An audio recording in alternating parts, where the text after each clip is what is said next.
Hello and welcome to the Ireland on the Fly podcast about the people and places of fly fishing in Ireland. This week's episode is a fascinating look at the famous Castleconnell Fishery on the River Shannon in Limerick with Pat O'Connor, who is chair of the Castleconnell River Association. It's a fishery steeped in history when it was internationally renowned for its huge salmon in the 1800s and became a thriving centre for tackle development, including the Castleconnell rod. But since the Ardnacrusha development dammed the lower part of the Shannon in 1929 to provide power to the nascent Irish Free State, the fishery became a shadow of itself, and coupled with modern day issues around salmon numbers, it's reckoned that they're now at just 3% of their historic levels. But the Castleconnell River Association is trying to do its part in helping save the existing broodstock and increase the numbers through conservation measures. Pat O'Connor is the association's chairman, and he joins us on this week's show to take us through the incredible history of the fishery, as well as the work they're doing with some hope for the future. But first, Tom, I know we're going to do our second mayfly update next week, but there have been reports of incredible fishing up on Shannon. Yeah, there has been, Tara, and that's why we sort of said put it on to next week. I've heard some great fishing, really good fishing on at the moment there. So yeah, so look forward to hearing that, and hopefully we'll get an update from up the northwest too, from Arrow, from Jackie. So yeah, we look forward to that next week. I know we said we were going to do it this week, but we figured we'd kind of wait another week just to kind of see how the fishing went. So we'd actually have a lot more to talk about, really, wasn't it? Yeah, it really made more sense. I mean, if something is still work in progress, wasn't really a point giving and actually very interesting because Mike said it last week. It is last week now. Yeah, we're on. I know it's like, all the days are blurring for you. Yeah, they really are. It's gas, like, and people at that stage were saying it's over. And you remember Mike said, well, wait for the conditions. And exactly a week later, Mike said you might get a week. You might get 2 weeks. I mean, today was a dirty day. Two Belgian lads out, and we boated 9 trout. Brilliant. Okay. Right. 4 of them were good stumps. 5 of them were borderline. But we still had action. We lost keepers. We tumbled fish. It was amazing. It was that first dirty day. And 2 days ago, it was 20 degrees here. And I actually cancelled today. Another day I cancelled because it was just really wasn't working out. And was it that big? Because Mike was saying that because it was so warm that the mayflies, their wings were just drying and they were just flying away immediately. Whereas the dirty days, they had to stick around. Now they were trying to get up today because temperature wasn't too bad, but they couldn't. And you see them flittering along the top. And a really good way of noticing. And it's what caught us, once again, it's what caught us the first fish this morning. I was heading to a spot, and next day I saw some gulls working, and this was at 11:15 in the morning, and nipped down, and the gulls told the tale of a hatch of mayflies, and also as well, the reason I found them hard to see was they weren't flying high, because the fly wasn't getting off, so the gulls were actually going quite low in the water, and set up the drift, and within 5 minutes we had the first fish on dry May. Nice jump as well, actually. So. Yeah, they're not getting up. They find it hard to get up. Their wings don't dry as easy. Yeah. But it was amazing. The first dirty day, and that's the way it goes. So, and Mike said it, conditions. I think he kept going back to getting conditions, and might have sounded he was going on too much about it. He wasn't. He really wasn't, because it is so crucial. It really is. Yeah. Yeah, that's funny. The dirty days is not what you think of, Maytime, but that's. Like you said, that's what you need. Yeah. That's what you mean. It was lovely for a while today. We were looking at fish rising down in front of us, a couple of 100 meters rising. That was great. It's what you want to see. Whereas if you were out on Monday, you wouldn't have seen anything. Yeah. You really wouldn't. I think 2 days. I saw a picture. Was it Robert Gillespie on Instagram, and he's standing beside a lake, I think it was, and beautiful sunny day, and he was like, great day for casting practice. Yeah, that's pretty much it. Yeah, that's what it is. So listen, so look, next week we'll get an update from Shannon, we'll get an update from Arrow, and we'll kind of get some more news from it, and that'll really be the end, coming to the end of it then, really, isn't it? Yeah, I think definitely here. I mean, although never say never. Shannon could go on for a while. I say that, and I'm going to go on here say it because I don't get to fish it. Yeah. I don't have a chance to leave Carb Mask until the middle of June, but from what I can hear, it does go on later. But it would be nice to find out what the word is from it, and what even next week. what they feel. Yeah. Is it worth people? Is it worth anglers going up there in early June? Yeah. Yeah. Be interesting to see. We'll find out. We'll keep people updated on it. But look, let's get back to this week's guest anyway. Pat O'Connor from the Castleconnell River Association, and he first gave us the history to the fishery. Castleconnell is below the Ardnacrusha hydroelectric system, so it's on what is now called the old River Shannon, and so we are bypassed by over 95% of the water of the Shannon by volume bypasses us now. And so it was world famous. We had our own kind of fishing tackle industry based on the quality of the fishing. So it's coming up to the centenary of the dam now. So it's 1929, really, that the dam was commissioned. And so after that, we have a steady, what is the previous drought flow of the Shannon system, which, not to be boring you too much, is 10 cubic meters of water per second now comes down through here. And just to give you an idea, the average flow of the Shannon is roughly 190 cubic meters per second. That's over a year. But obviously a flood would be, a really big flood would be 700 or 800 cubic meters per second. A reasonable flood would be 500. So we don't get any flood at all unless more water comes down the whole Shannon system than the Ardnacrusha generating facility can accommodate. And if that happens, then we become basically the overflow. So we get a sudden flood, and it can be quite high. Quick, and we get warnings of it, so on, and they're obviously usually in the winter time, and then they go right back down by the pulling of a lever in the Partine diverting weir. So before all that happened, this place was famous particularly for big fish. It had plenty of grilse or single sea winter fish. But the fishery they didn't really mention those really. But in the late 19th century and early 20th century, people came here to catch what they called them portmanteau salmon, which is is an old word for duffel bag. So these salmon were like duffel bags. They didn't even really talk about them unless they were over 20 pounds. And there would be, quite a few of them would be over 40 pounds. And they'd be proud of over 40 pounds. And occasionally they'd be over 50 pounds. And there is a place down the beach there, which is called 60-pounder Beach. If you pulling in these things. So a lot of the fishing in those days was done by gentlemen, and it was done from fishing cots. A lot of the fishing was done using prawns at the time, and spinners when spinners came around. But before what we know as the spinning reel or the fixed spool reel. So because of the heaviness of the water here, and you needed particular tackle to fish here, because what makes this a salmonid stretch of river is the same reason as they're generating hydroelectricity from it, is that it drops 30 meters in about 6 kilometers. So there's a fair old gradient in that, and there was a hell of a lot of water.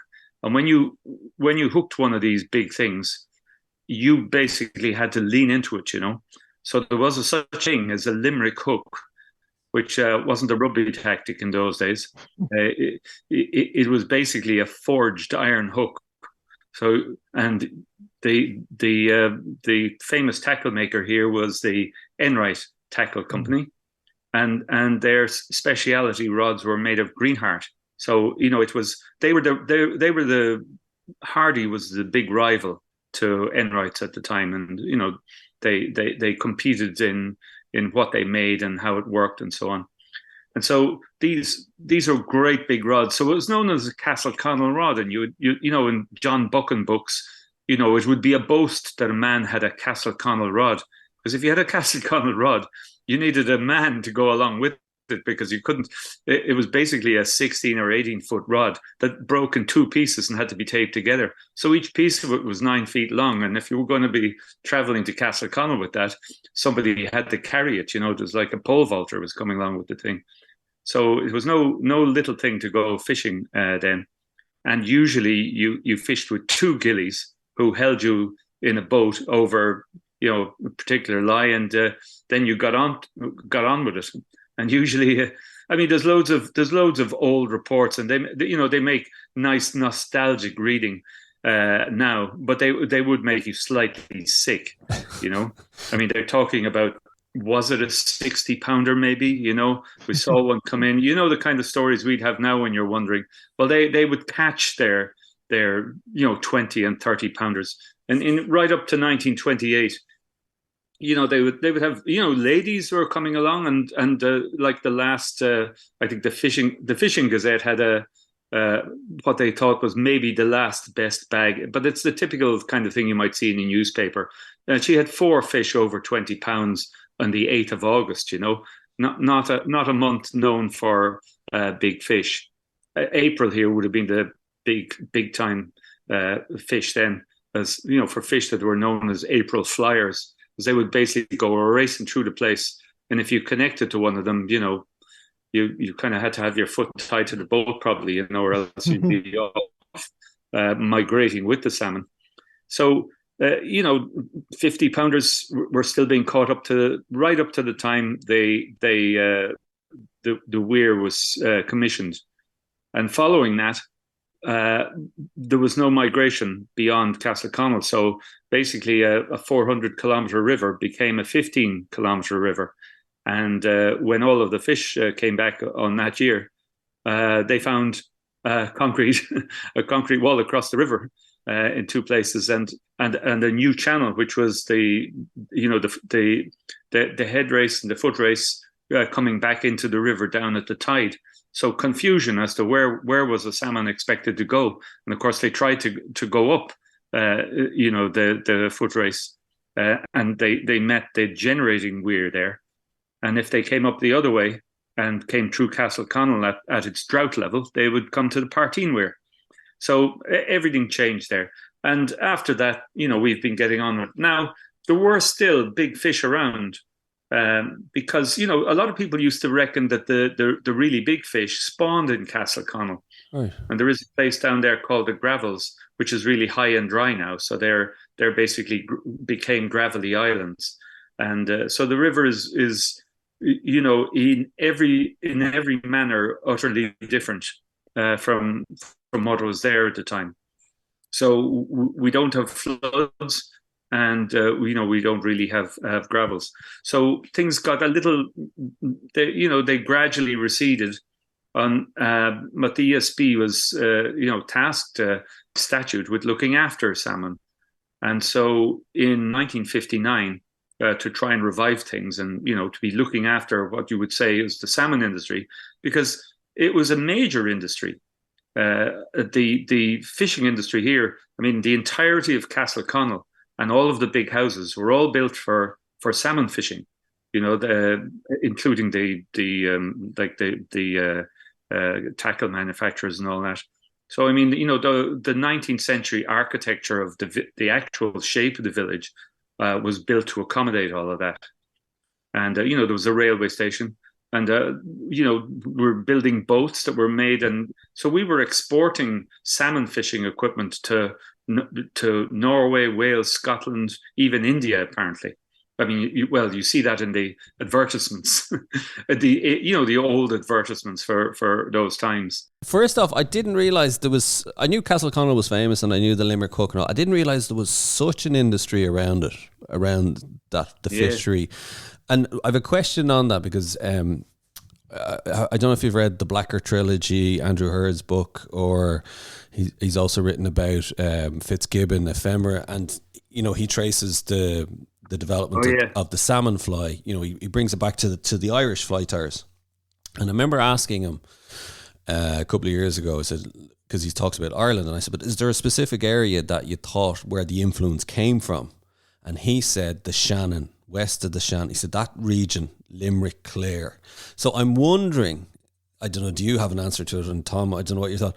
Do we think maybe would it have come from around the Castleconnell place? Because obviously there was such salmon fishing, must have been such a thriving hub that I wonder, was this the area where the kind of fly tying development of salmon flies really began? Well, certainly, I can say from obviously from the flies that we used to see here that it was certainly very advanced. Yeah. So the tying and sale of flies was a big industry here, and they did, they developed it to a complexity that was, I mean, the first time I saw modern flies, which would have been in the 70s, when I was trying to get my hands on flies, and you would see things like a Bloody Mary or something like that. And compared to the old flies that I had from my granddad, they just looked so ratty. Yeah. I mean, the old flies, they were works of art. There were teeny little twirls and little, there were braids even on the tufts at the end. I mean, you could imagine people working for a long time to make one of these flies. Now, I know, well, I don't know about you, Dara, but I know Tom is a fly tyer, and one would suspect that the flies were designed to catch fishermen and not to catch fish. Generally, designed to catch the gentleman. You mean? At all. Yeah, well, the gentleman, but I wouldn't hear that at all. No, that's scurrilous remarks. But you're not a Victorian fisherman. That's fascinating. Yeah, no, I'd agree with you. I definitely, no doubt that they were. I mean, like some days now, there are flies now that are done to attract fishermen, and fishermen will buy them. There's no doubt about that. And there's no reason to believe, Pat, that it was any different 120, 130 years ago.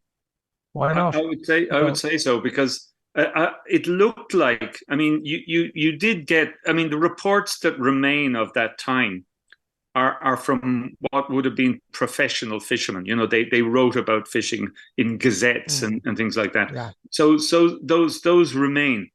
But the vast majority of people, as far as I can see, and from what I often heard, that came to fish would have been clients that probably never fished for salmon at any other time. And the amount of tackle that was left in salmon was huge, especially around here.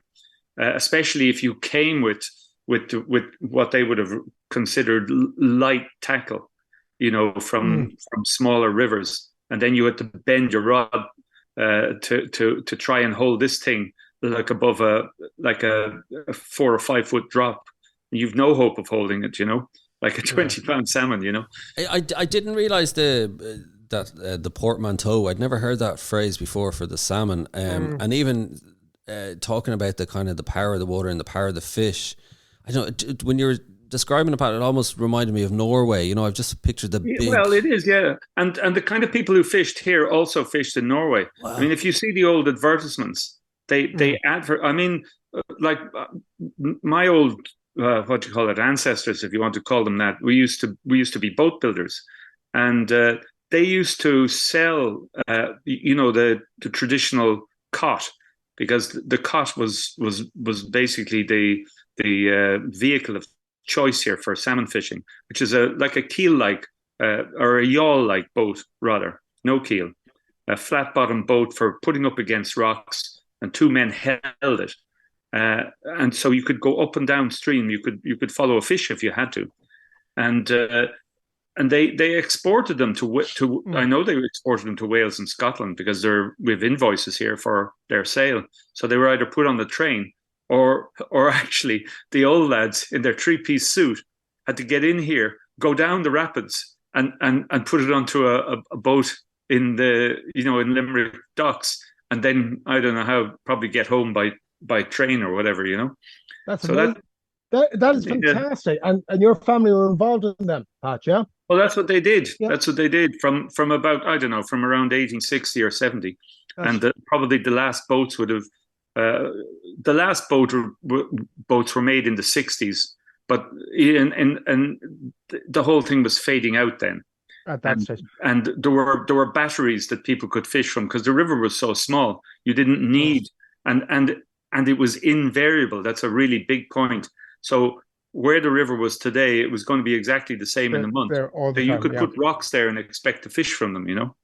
So just run up on it. It was the design was a yawl, which is two basically bows, no flat stern, but planked and flat. Planked and flat and ribbed. Not clinker built at all. No ribs. No ribs whatsoever. No. Wow. So there'd basically be 4 or 5 thwarts, depending. Yeah. And 22 feet long, roughly.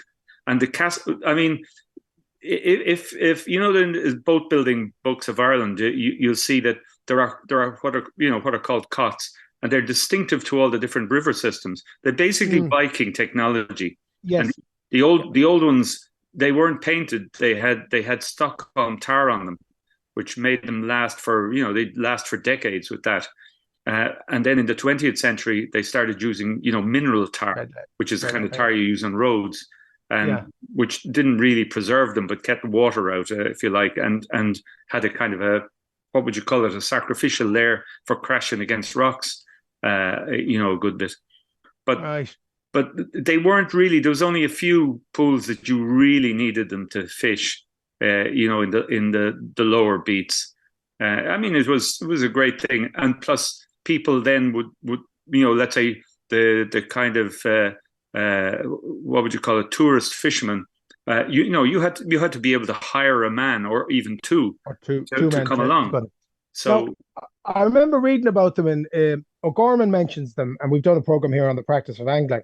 Now, what was there a sort of a way that you could? Were there pegs in the river where you could tie the cot to? No. Well, I mean, there are plenty of rocks. And our normal way of doing it would be to drive the boat up on a rock. Right. Okay. So that's how they did it, because he talks of the cop being held steady. Well, that's one way. That's one way of doing it. But there are lots of places. If you see a picture of an old cot, there'll be 2 sets of they're like toll pins, double toll pins, and you'd have two men with poles. They rarely use a paddle. And they would put these in, depending on which side you needed, they would put these between the 2 toll pins, and they'd hold the boat steady in wherever you needed to be. And so you could be right out in the middle and they'd be holding it steady. That was hard work. Oh, well, it was serious work. And the fun really started when you got into a fish, because you might have to go after it. Wow. Because you've got some fella who's going to give you a serious tip if you get his portmanteau into the boat, and he might not be the best at holding the damn thing. So I'm sure I'm speaking to a boatman here. Sometimes you have to play the fish with the boat. Sometimes you have to do things with the boat. All right. Yeah. And you might be thinking of, a happy punter at the end of the day. Yeah. So I'm kind of with that. Yeah, same. So those would be the kind of. I mean, these things only exist in story now. I mean, you'd be laughing at the guy who he really didn't realize the reel could wind, and you had to go after him with the, so on, But and tell me this, Pat, are there any preserved? Yeah, that's my next. Yeah. Well, in existence, there are 2 in Castleconnell. Yeah. And there are several in Plassey. Plassey cod is slightly different, and gentlemen here will tell you that they pole on a different side in Plassey. We pole on this side and they pole on that side. But we have to be different somehow. So when you say they're in existence, are they in somebody's attic? No. A cot is 22 feet long. You want a fair old attic, So I have a cot. No, we made. I mean, you could live under it easier. Yeah. No, we made one here as a kind of a heritage project. Because I have one brother who's still a boat builder, but there's no call for wooden boats really in Ireland. So he lives in Perth in Australia, and that's just the way things are. I mean, you can't easily even get boat building tool or wooden boat building tools and copper nails and things like that. there's only a couple of places in Ireland now you can get them, you know. So there's no original spot, is there? But they didn't last that long, and Right. these things were used hard. Okay. I mean, I occasionally, I mean, in the work that we do in the river, some of the actual blockages would be old cots. Wow. You know, they'd be caught in old streams, and these would be ones where somebody who, you know, a less than competent person might have got themselves into a fix. And if you got a cot sideways between two rocks, that's where it was going to stay. I mean, the ESB, when, you know, occasionally a boat would, let's say, get loose from its normal place. And if it got stuck, they would have to get a JCB or something like that into the river, or have to get, I mean, what we would have used would be a tier 4, you know, a hand wrench or hand winch. And you'd have to winch it out of it. But there'd be a fair chance that the thing would crack. And, you know, you might lose the two ends of the boat. Wow. It's unreal. One last thing, sorry, about the boats. What timber was used in it? Was it like lake boats here, European larch? All larch, yeah. All larch, yeah. When I mean, when we made our, you know, well, I mean, people make them in different ways. Occasionally, people would use any kind of pine or red deal, which would be a horrendously, you know, bloody heavy kind of a thing. And people make them out of marine ply and all things. But they don't last very long at all. So and as you know, like the kind of, I mean, they used to get, you know, Russian larch and Canadian larch, which is all great. But you know, a lot of the larch you get, you know, probably more about this than I do. So stop me if. But anyway, so we made one out of, you know, local larch, and I remember, you know, there'd be so many dry knots in these things that you'd have to cut. You'd have to epoxy a biscuit in over the thing.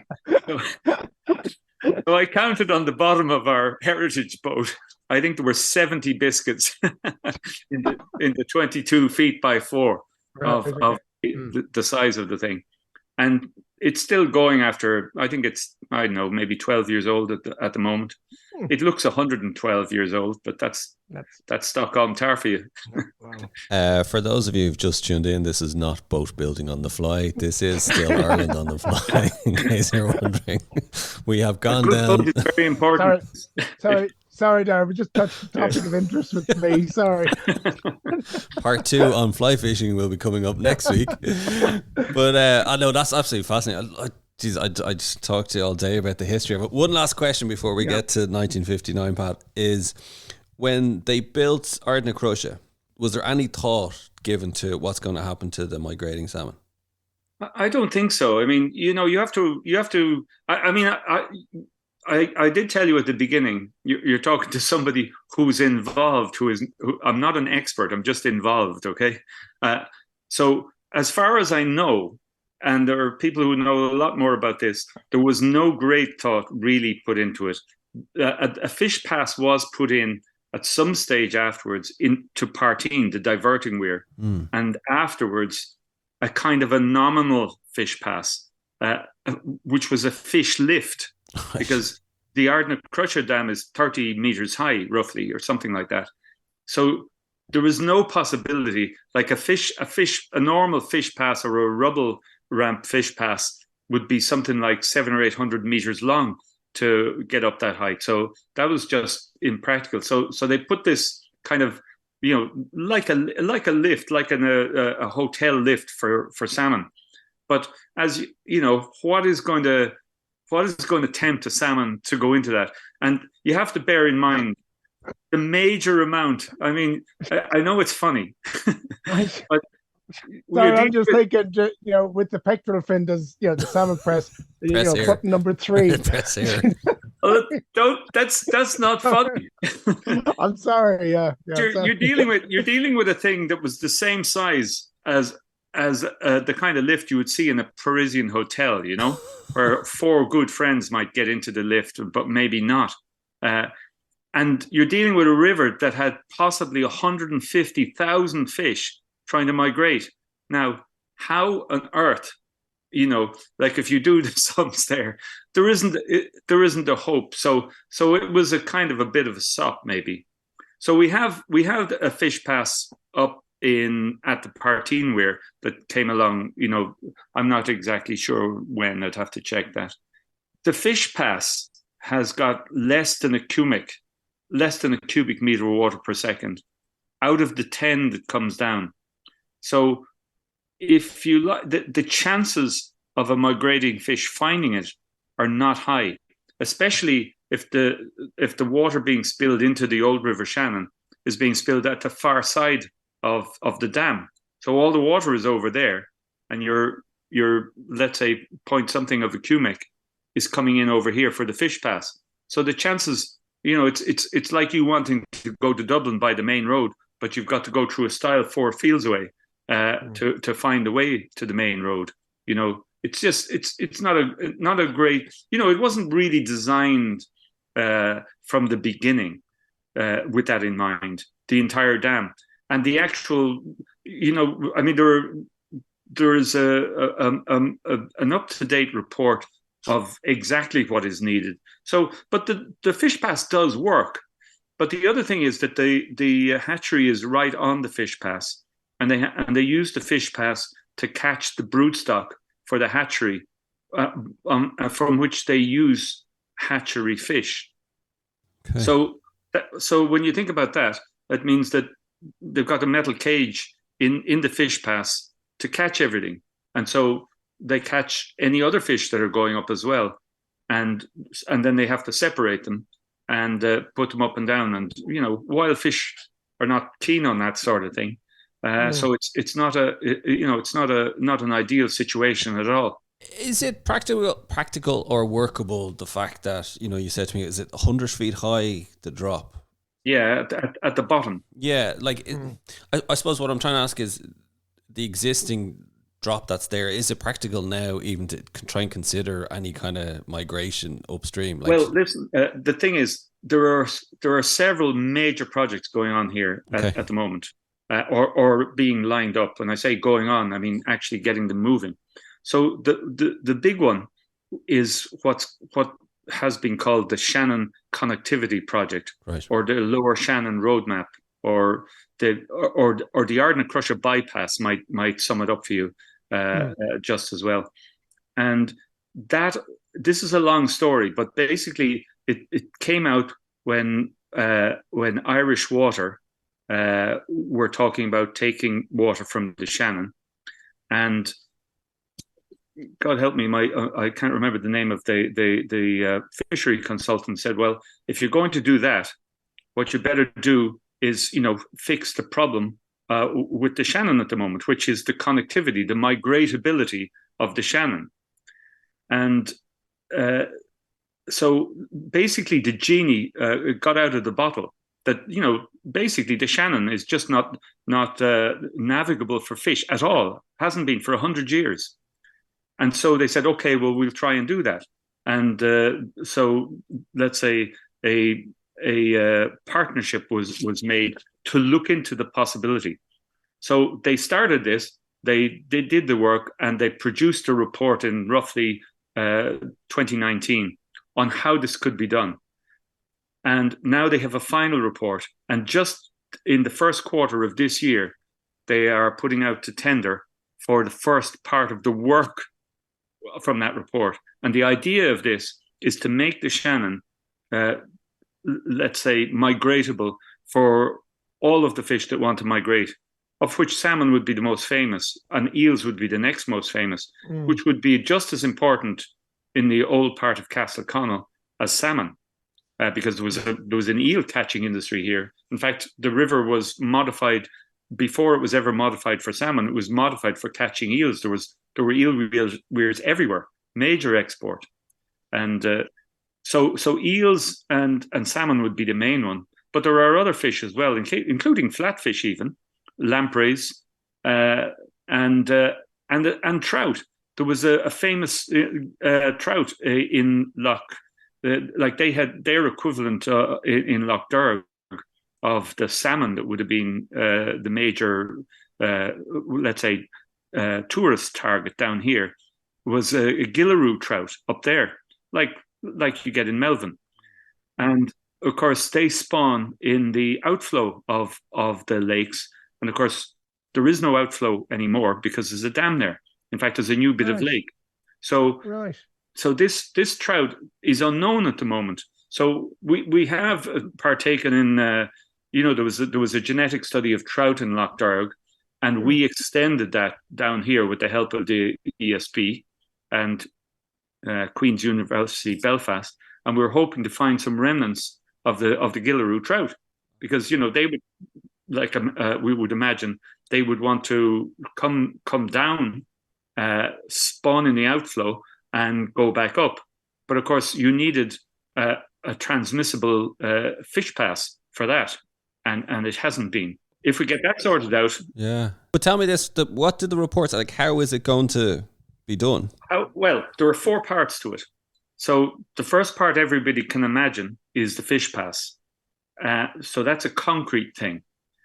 The next 2 parts of that are you have to have, let's call it a fish fence or a fish guide, to make sure that the fish coming, let's say, up first, in the case of salmon, are guided into where they can get up a fish pass.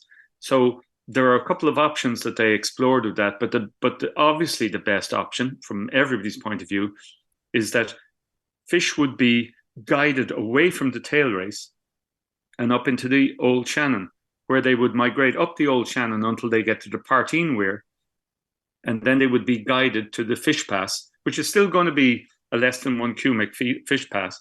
But there are water management protocols that you can make it a lot easier for the fish to find it, and then so fish have been guided up. They find the fish pass, and they can find the rest of the Shannon. But the really important thing then is the third bit, is that when they are coming down, that they are able to find the fish pass, because otherwise they're going to be made, incapable. Whatever anybody says, we've done an awful lot of research into whether you can have fish go through 30-meter generators. It's just not viable. I mean, you might be taking the dregs out of there, but basically you want the migrating fish not to go through the generating station. So you need a fish pass that makes them come down the way they came up, which makes them, let's say if you've got smolts, like eels would be different, but for salmon, if the smolts come down the old system, they're more likely to go up the old system because, they're going to the Kilmastulla and they're passing the Mulcair, and, because they navigate by smell. So they will be following their triggers on the way up if they came down that way. Whereas if you use some other technology like fish cannons to fire them 30 meters over the other dam, things are probably not going to go too well when they come back down, Yeah. So those are 3 aspects. And the 4th aspect is basically an environmental management system in the Lower Shannon, which is because this is where the broodstock for the rest of the Shannon exists now, if it exists anywhere. So it's got to be managed. It's got to be in top quality by the time this reconnectivity project is finished, which we hope would be finished in 2029 or 30. So and each one of those has to be done really together. So the difficulty at the moment is that they want to do the easy bit, which is the fish pass. But there's no point in having a fish pass. A fish on the way down can't find it. Like it's kind of crackers, really. But anyway, there are a lot of things you have to deal with, and basically we want them to keep moving and keep at this, because the money is not huge for it all. There are technical difficulties, but they just simply have to solve, and they have to make all the planning. If these things happen to be bubbles and lights or electric gradients or whatever, that they have to be put in such a way that all the other river users are safe, but that it does the job, and they just simply need to be doing it, and it just takes such a long time. But anyway, the Oireachtas did pass the funding for these projects, and so the IFI, you probably all heard of, they are getting like a fund for the mitigation of barriers around the country. And two of the primary barriers that are going to be, let's say examples are the really big one, which is the Ardnacrusha one, and the Mulcair weir at Anicotti, which is much smaller, but it's complicated, because everybody's used to it now. So those are hopefully going. The Mulcair one is in train, but again, it's slow, and I think when they were talking about it, there's something like 11 expert reports or something like that have to be gone through, and many public consultations, because there's lots and lots of different points of view on how it should be done. Whereas the last time it was modified about 20 years ago, it was done in 2 months without asking anybody. Mind you, they made apparently a bit of a bag of it, and don't want that again. So it might have been better. If they actually did ask some questions before. Well, yeah, but they were doing it from the point of view of control of fishermen as well as control of fish, and there was no fear of flooding really at the time, and there was no aesthetic or architectural heritage or any of these things that people were worried about, Right. So I'd like to ask you. I'd just like to ask you a question away from that, because it's just something I'm interested in. Two questions, but the first I'm going to ask you: when Ardnacrusha was built, I think it supplied all the electricity needs of the country. Am I correct? I think I'm correct in that. Yeah. But what's the percentage that it supplies now? I think it's less than 2%. I think they. Right. I'm, again, not an expert on this, but its main use now is for the peak periods. So if you're up on the lower lake, and there'll probably be no movement at all, during the day. But when 5 o'clock comes, that's peak electrical time, and so they can switch the dam on and off apparently, at will. Whereas if you had let's say a thermal station of one type or another, it's got to be kept on standby, and it's got to be ramped up, and you can't get it going exactly for 5 o'clock. Whereas this thing will start drawing away, and then they'll shut it off at 7 if they want to, depending on how much water. Of course, if there's loads and loads and loads of water that has to be processed, they'll just be generating all day, and it'll just make no difference, because they have to, if you like. So, and secondly, I was going to ask you then: is there an argument, or is it even possible? Is there an argument for the removal of the dam?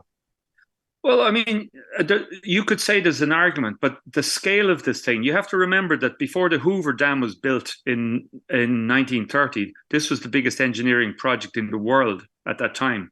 It's pretty big. Phenomenal. Yeah. Yeah. So if you think it takes 10 years to fix the one in Anicotti, the berms for this thing are 20 kilometers long on each side, and it makes the Shannon navigable, and it has flood control.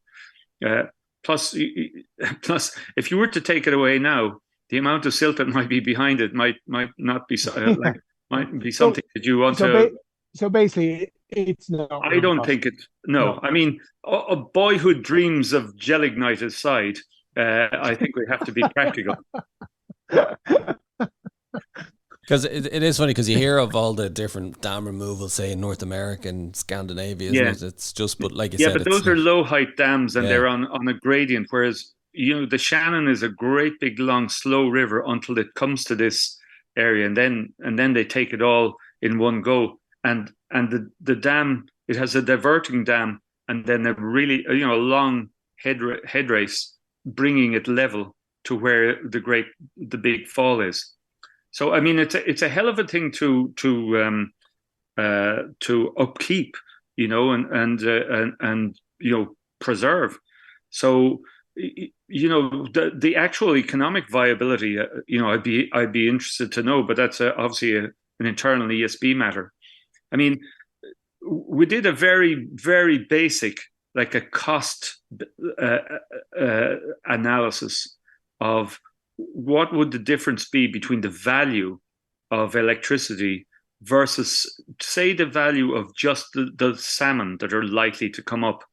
And if you take the amount of salmon as a moderate a moderate amount, not the best.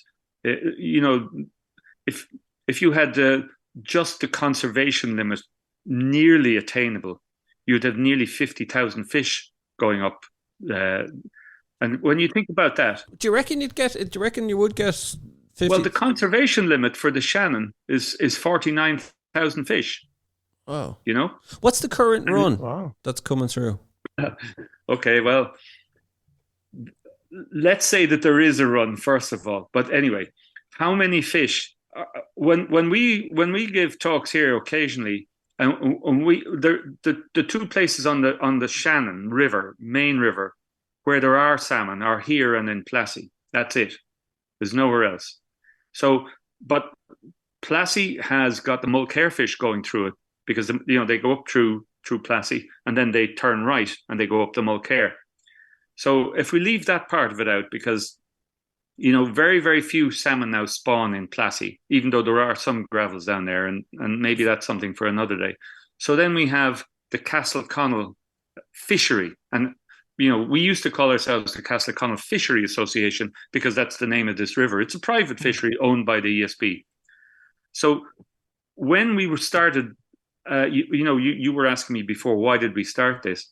The amount of salmon actually in this system here, excluding the hatchery fish at the time, was probably in the order of somewhere like 100, not 1,000. This is the River Shannon. That's from 150,000, I think you said, wasn't it, in the 19th century, to 100. Yeah. Well, 100. So what it is right now, let's say the Mulcair, I can't remember what is the size of the Mulcair, like 50 kilometers of network in there, and they get somewhere between 3,500 and 4,500 fish in the Mulcair. So it has because it's as it was. It has some weirs on it, and they have taken out like the Ballyclough weir and smaller ones. But so let's say it still has a reasonably natural run. It has its problems, but it's had a bit of work done on it too. So let's say roughly 4,000 fish.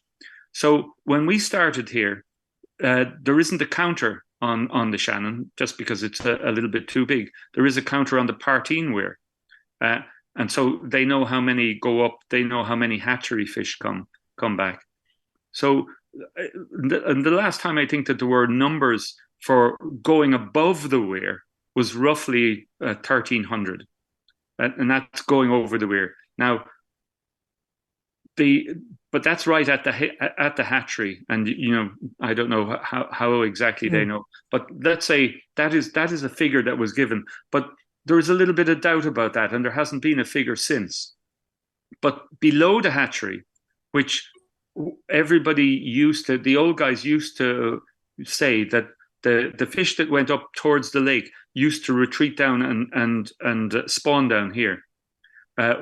When we were looking back in let's say, okay, well, to compare the two figures, in 2016 there was roughly 600 fish below, let's say spawning below the dam, and then there's a smaller river, the Kilmastulla, where there may have been usually it's thought of around a third of the amount of salmon of the upper part of the lower Shannon would be there. So a total amount of around 700 or 800 fish spawning in the Shannon. That's it. Wow. So really, as you can see, it's much less than 1%. But you see, it's a huge river system. But I was just about to say that my little bit, like I know very little about the Castleconnell thing, but I remember I discussed it here with Dara before. This winter, I fell into a rabbit hole researching something, and I found out that there was a very successful salmon fishery on the River Inny, right? Which is just one. Okay, it's a sizable river flowing into Lough Ree. So you just think, my God, there was actually a commercial salmon fishery on one river, and that's just one section. And if you go to the early editions of Peter O'Reilly's books, in case you're wondering, nobody else can see me. That's why I'm looking up here for the final book. But in his book, Locks of Ireland, and that's what. Sorry, I'm looking up all the time. For those listening who can't see us, I'm making funny gestures here, trying to get a book. But in one of his first editions, and I think it's Loch Drumharlow, right, which is above, it's on the Shannon system, and he says in records he found it was quite a successful spring salmon fishery. Oh yeah, Drumharlow is in Leitrim, yeah. Roscommon. I don't know which county it's in, right? So, and I'm not, that's why I want to check whether there is Drumharlow or not. And like, that's just one of the many lakes in the system. And then I've just mentioned one of the rivers. It must have been phenomenal. Well, I mean, they reckon Yeah. at the time of the dam, there are lots of different opinions about this. So it would take going down a rabbit hole, but somewhere Sure. around 150,000 fish was what you're talking about going up to spread through all of those, and that would be roughly 3 times the conservation limit that we Yeah. understand today that we would have, and that would be the equivalent of what, say, let's say rivers like the Moy and so on. If what we would call a really good top quality river today would be operating at 3 times its conservation limit. So 3 times the conservation limit for the old Shannon would have been in and around 150,000 fish. Of course, it wasn't just numbers; it was the size that really brought them along here.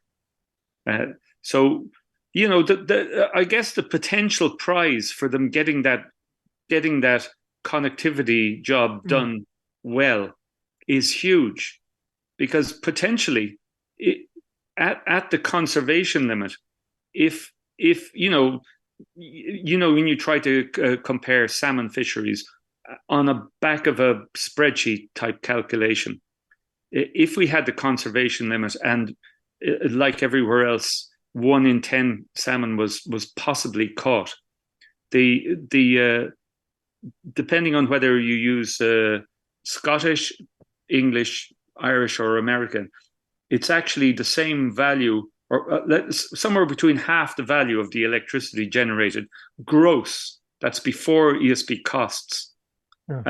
For the amount of tourist income that we would be generating just from salmon, from nothing else. Wow! So it's a serious prize that they would be able to get. Not to mention, I mean, obviously the world has changed from the point of view, like salmon returns are terrible and getting worse, but there's something else that we're going to say about that. Just before you get on to that, Pat, so I just wanted to kind of put it into context for people. So like what you're saying is there is a potential. So say this connectivity program, you're saying in the next 5 years, it should be finished, is it? Well, that's the time frame that is being put out, or has been put out, and it has been, let's say, originally the first phase was supposed to be finished by 2023, but then COVID happened and things like that. It's forgivable, but let's say there are 4 parts to this thing, and we would say that just like, I mean, the sort of let's say similar is like a car. You need all parts of it at the same time, or it won't work. There's no point giving you the wheels and then the engine and then the other pieces. There's no point in having the actual fish pass unless fish can be entrained to use it. And especially on the way down, I mean, a lot of people would be very keen on asking, and same in North America, why would you ever let fish up over a dam if they can't possibly, or their progeny can't get down? Just to give people an idea, though, like the potential of this is that even just on a conservative, like I think the Moy has 30,000 a run of, is it 30,000 fish a year? So what you're saying is there is the potential for another equivalent run, like that. Another equivalent run of the Moy. If you want to say the conservative, like the one conservation limit in the Shannon would be the equivalent of the Nore, Barrow, Suir, and Blackwater put together. Wow. Right. That's one way of putting it. Like that's and that's just, I mean, that might be not a very scientific way of doing it, but that's just adding up the conservation limits from what I remember. It just shows you the potential if get this project done. Well, yeah, but now there are 2 things about that. That would be the potential if nothing had ever happened to it. But we've had a century of absolutely nothing going up there.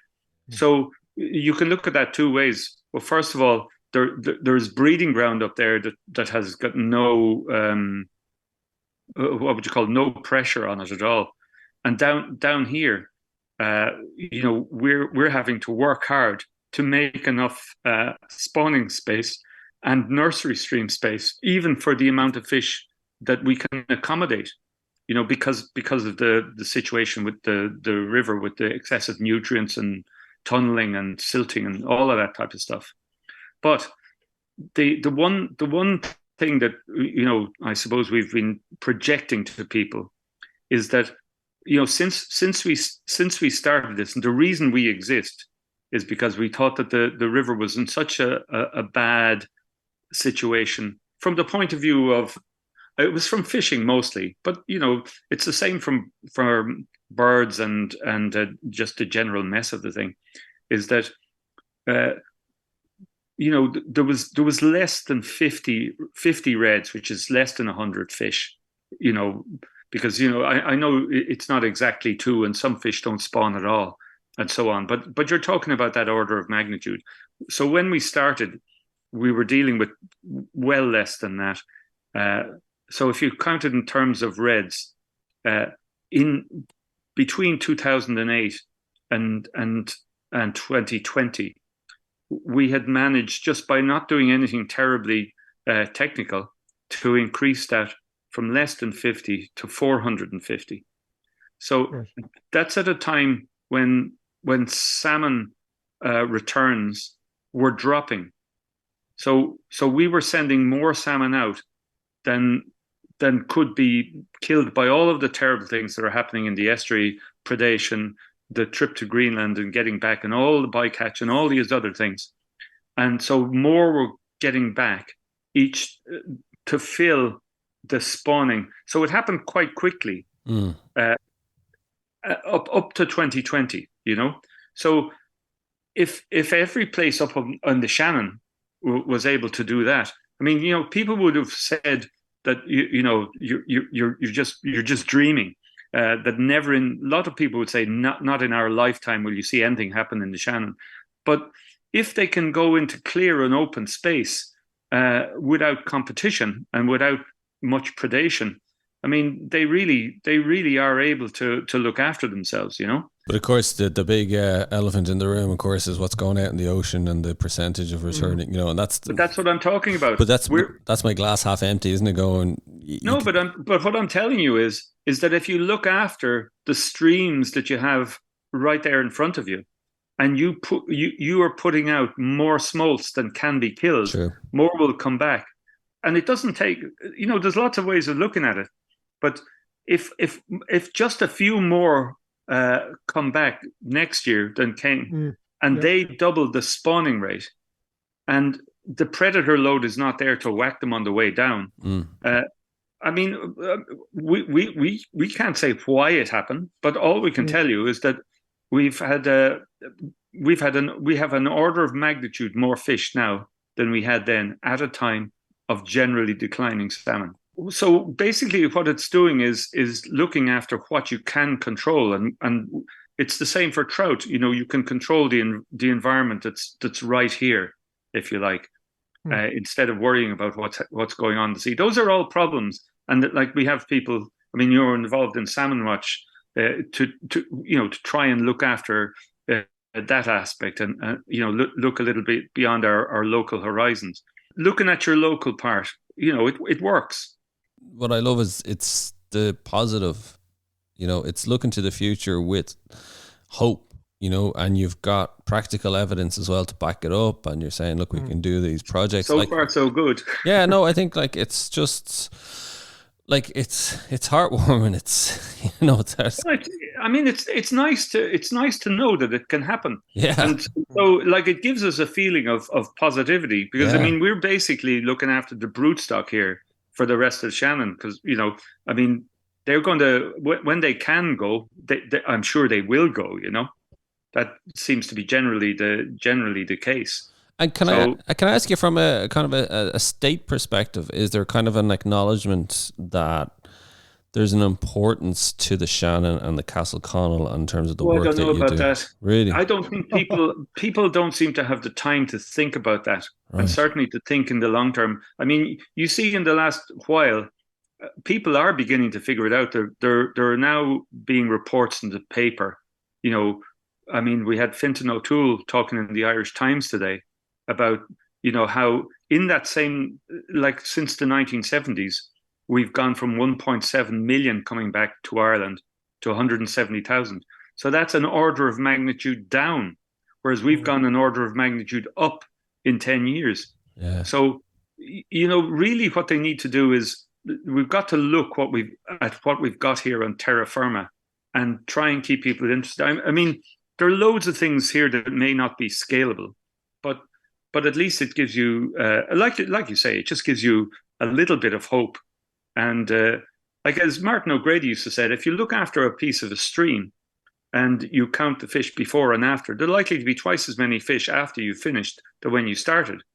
And if you keep doing that, you're going to be a lot better off after 10 years. I didn't realise Fintan O'Toole was writing about the salmon today in his column. It's getting popular now. The salmon has hit mainstream. Ella McSweeney was writing about it in the Times. Hopefully they're going to be more. We had Eamon Ryan down here, and he was kind enough to listen to us for a while, and hopefully he's going to be talking with the ESB, because I mean, let's say we've talked about two of the big projects here, the connectivity one, then we've got the, what do you call it, the flood relief one, which is going to have an impact, always has, because let's say anything you do in a river now, you've got to be wary of what possibly. Now we don't have any problem here because we're on a gradient, so you can't easily stuff up a gradient. I mean, we're not going to have wide, but anyway, so we've got that. We've got the water to Dublin thingamajig. And then we have a project down here where we're trying to look after the whole Lower Shannon catchment and trying to. So this is the thing that we've got. All of the stakeholders. We're trying to get going in a life project where we're basically going to increase the quality of the environment and of the tributary streams flowing in. So that should also increase. The biodiversity, because you don't work in a river for very long before you find out that everything is connected, So you need trout, you need salmon, you need the birds, you've got to look after the invasives, and looking after the invasives and watching out for them is a big part of it. And if you manage to do all that, and if we can show that can be done by people getting together. So a life project is funded by the EU, but in order to get it done, we have to get 13 different agencies together. Imagine that. And so you can see why it doesn't happen very often. I mean, what state agency is going to say, I'm going to try and get 12 others, or a county council and say, I'm going to try and get these 12 others. Now we're all going to clean up, because you can't just go down to the river and say, I'm going to keep this tidy, and meanwhile there's shit flowing in from every direction. You've got to go up and sort out what's coming in. I tell you, Pat, I've nothing but admiration for people like yourself and associations to do what you do. As they say, we haven't won any silver yet, I mean, this is just what we're trying to do, because we realize what's wanted. But you're competing for it, Pat. Yeah, we're the important thing. You might have We're dreaming. You're fighting the battle. You're playing the game. You're playing the match. No, we're going for it. Do you get any fishing done? Well, somebody said that to me the other day. Yeah. All of this is great news for the trout in Loch Derg during the mayfly, because it won't be anywhere near them. But I have been at them a little bit. Yeah. Come here, just for the last few minutes, then, Pat, because I think we'll have to follow up with you, Pat, because there's so much there to talk to as well, and maybe even get updates as we're going Can't on. find another victim, no. No, it's just sorry, good. Sorry. Yep. Tell me though, it's obviously the river. It's in your blood. You mentioned there how your family were boat builders. So was it literally a case of you grew up near the river, kind of everybody was fishing around you? We used to have a kind of thing we played. My brothers and I, a salmon battery is basically a kind of a rocky path going out into the river, and you had to count to 10. And if you couldn't see a fish by the time you count to 10, you had to jump into the river. It could be an eel. Usually they were eels, and we never had to jump into the river ever.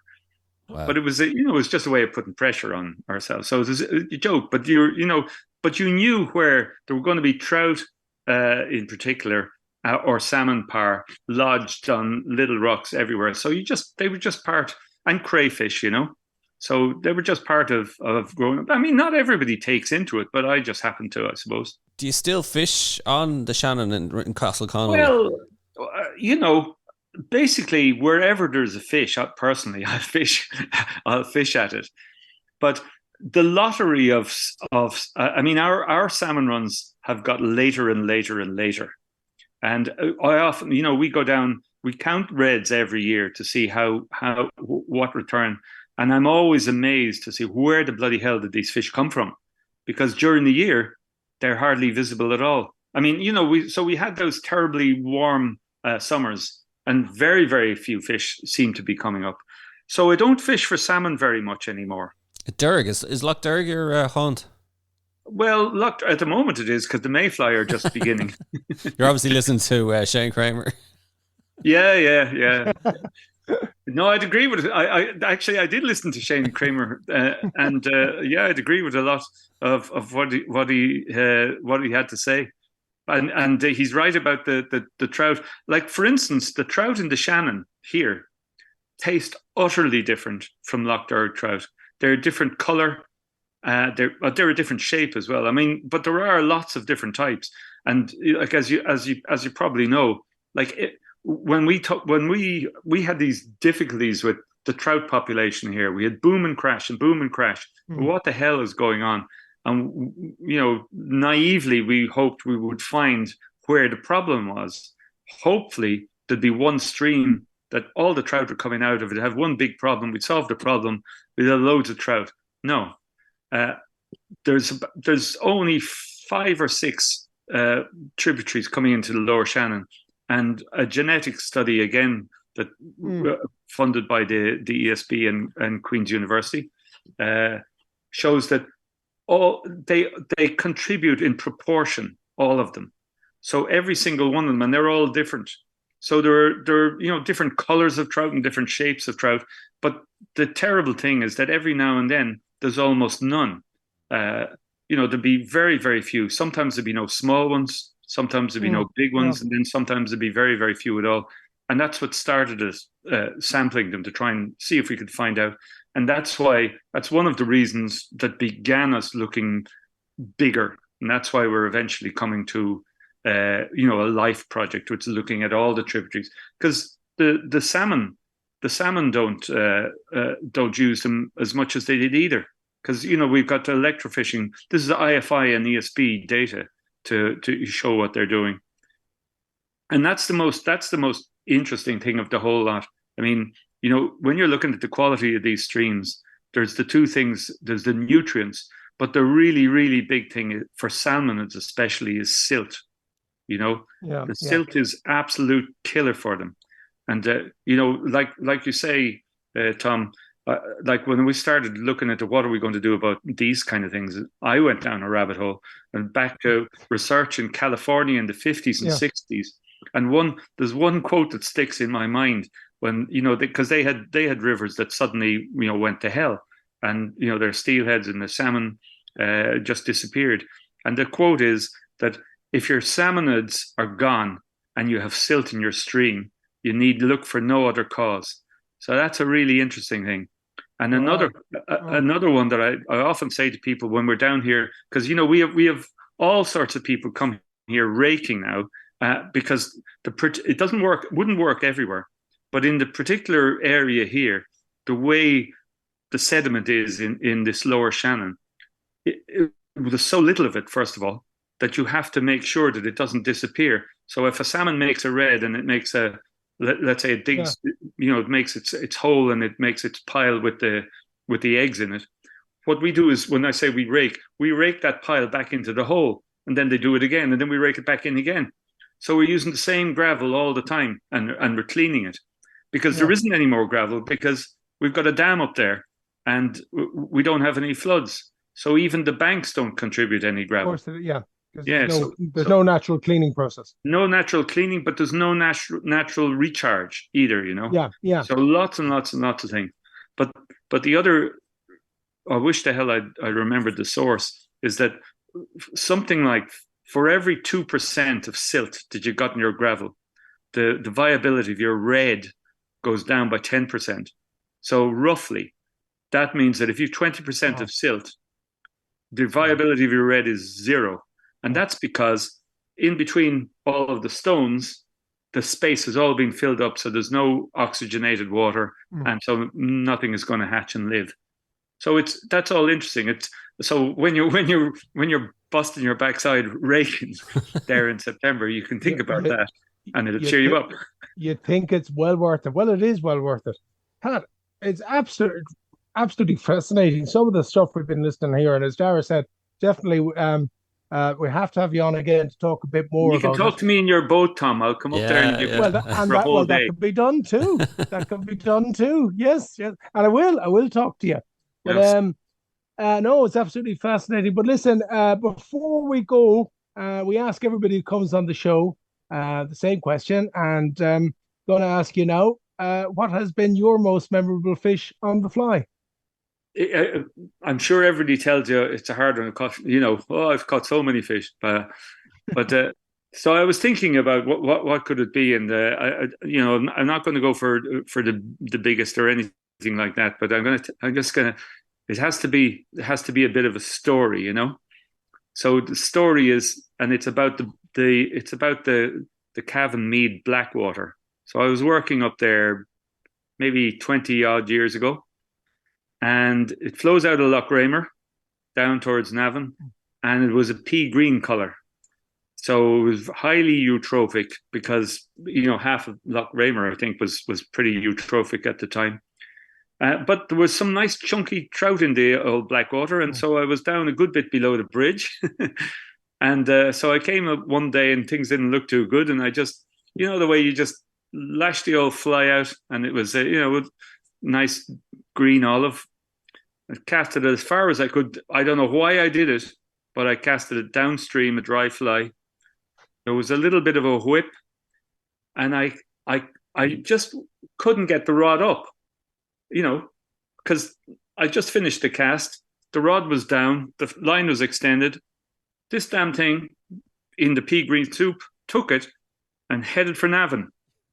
So I couldn't get the rod up. So there I was, running in a comedy down along the river, which was all very nice in Cavan. And I hadn't seen the damn thing. I thought, geez, could it possibly be salmon, taking a dry fly downstream? What the hell's going on? And all was going well in Cavan until I reached the boundary with County Meath. Here was a barbed wire fence going across the river with stakes in, they weren't in the thing, but there were stakes just to keep the wire apart. The fish just went straight on down there, presuming at this stage it was a fish and not something else. But anyway, there was nothing for it. The rod was still pointed directly at the fish, and we just carried on. I had to dive in under the bloody thing. In the pea green water. In the pea green water, losing my net off my back in the process on the thing, and another 100 yards down along the thing. Eventually, I discovered this thing was a trout, and very nice. And I had to. Well, it didn't make any difference now. I had to rugby tackle the damn thing to get it out of the river, and it wasn't. It was probably one of the biggest river trout I'd caught in a dry fly at the time. It was just 3 ounces because I killed it. It deserved it. The hardship it put you through. Nobody was ever going to believe it if I didn't kill it. No mobile phones at the time. Anyway, it was about 3 ounces short of 5 pounds, and that was it. Lovely. So it was great, We ate it. One you'll never forget. There are others, but time is short. That one sticks in your mind. That one was quite dramatic. Now, in all fairness. Yeah, well, it was a better story, Better fish, more boring. Exactly. Well, Pat, that's been brilliant. I've thoroughly enjoyed it. I know we've gone over the hour, but I have to say I've thoroughly enjoyed everything you've spoken about and told us about, from the history to what you're doing to potential solutions, and even talking about the reds there, and just I'm only now, I think, getting a sense of the kind of work that yourself and the members of the association put in. It's just incredible. The thing about it is, half of these volunteers are not members of our association. They just come along and volunteer. And they're all sorts of kayakers and some boat people, artists, hikers, all sorts of people. And none of them ever go down into the river and start doing this, or cutting hogweed, for the love of God, or dragging bushes without enjoying it, I mean, back, but they enjoy it. Well, hats off to you and all the other people who do it. And who knows, we could be talking in 10 years, 2030s of incredible runs that are returning to the Shannon. Yeah, exactly. Pat O'Connor, thanks again for joining us. Thanks, gents. Our thanks to Pat O'Connor for joining us on the show. Don't forget to rate, review and follow the Ireland on the Fly podcast on Apple, Spotify, or wherever you get your podcasts from. Plus, you can keep up to date on IrelandOnTheFly.com, as well as on Instagram, and myself and Tom will be back with another episode about the people and places of fly fishing in Ireland.